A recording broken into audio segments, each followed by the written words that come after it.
Are you tired of struggling to keep up with your cycling group or feeling slow on your solo rides? Do you want to increase your speed or improve your performance? Well, the good news is that getting faster on your bike can be simply achieved by adhering to our 4 performance pillars. Keep watching because at the end of this video we offer a special bonus tip, a cycling performance booster. Hi, this is Alex from TrainerDay. TrainerDay is an indoor-outdoor training platform. I work closely with Andrea Morelli. Hi Alex, how are you? Andrea is one of the top evidence-based cycling coaches in the world. Together, we will bring you simple, concise training advice. Optimizing your training volume is the first and most important pillar to improving your performance. Complex training plans and magic workouts are unnecessary until you're approaching the limits of your personal performance. Frank Overton of Fast Cat Coaching is credited with being the pioneer of sweet spot and TSS-based cycling. In the following video clip, Frank emphasizes that increased training volume alone is usually the key to your best seasonal performance. And did you train more in 2019 than you did in 2018? If you did, I bet you had a better season. This would suggest that Frank also believes that volume is a more critical factor than specific workouts or plans. We would add to that and say that the right volume at the right time will usually provide you with your best results. So what does the right volume at the right time mean? It means rearranging your yearly cycling hours by decreasing at certain points in time and increasing at others can yield substantially better results, even if you are a time crunch cyclist. Pillar number 2, consistency. It's optimal to have very consistent weekly patterns in your training volume. If you're like me, this may not happen.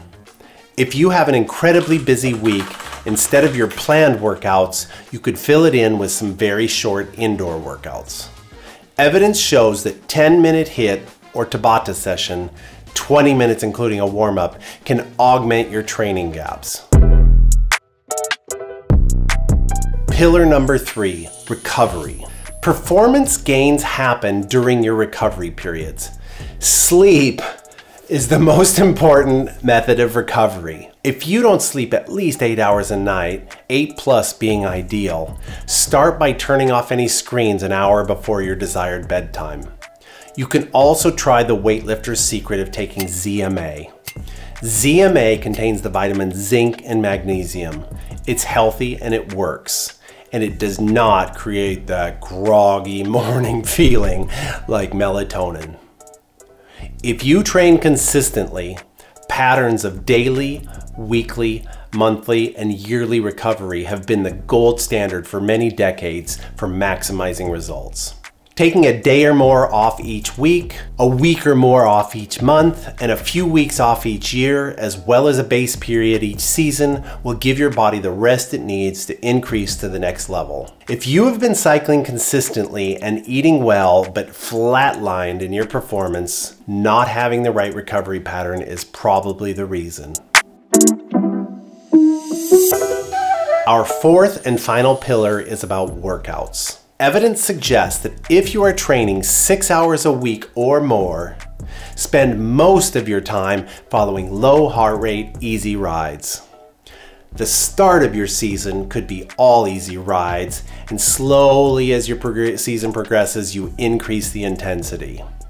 For many cyclists, going easy is more difficult than going hard. Getting fast requires self-control.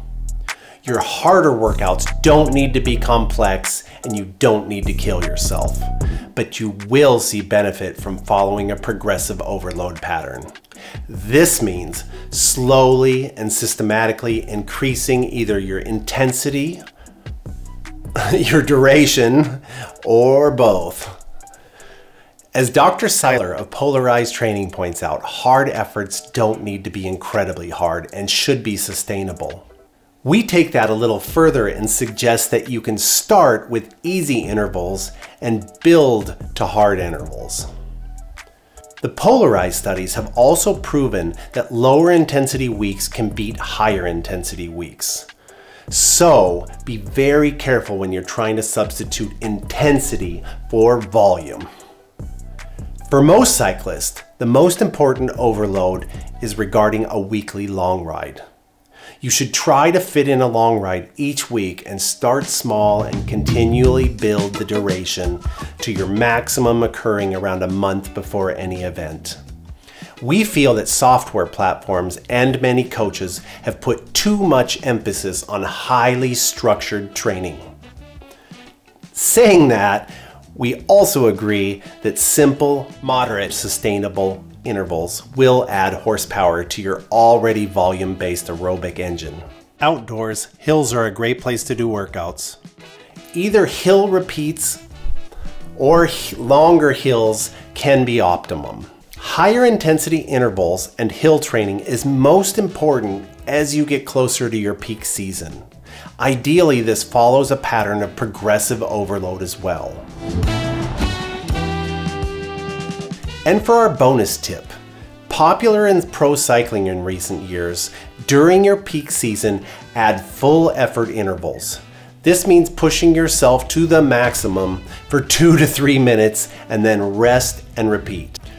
Start with a few intervals with longer rests and build up from there. A tip is to only do one of these workouts every 2 weeks and keep it short, as this puts a lot of tax on your body.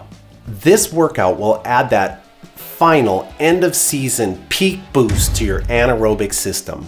If you're enjoying this video, please click the like button below and consider subscribing.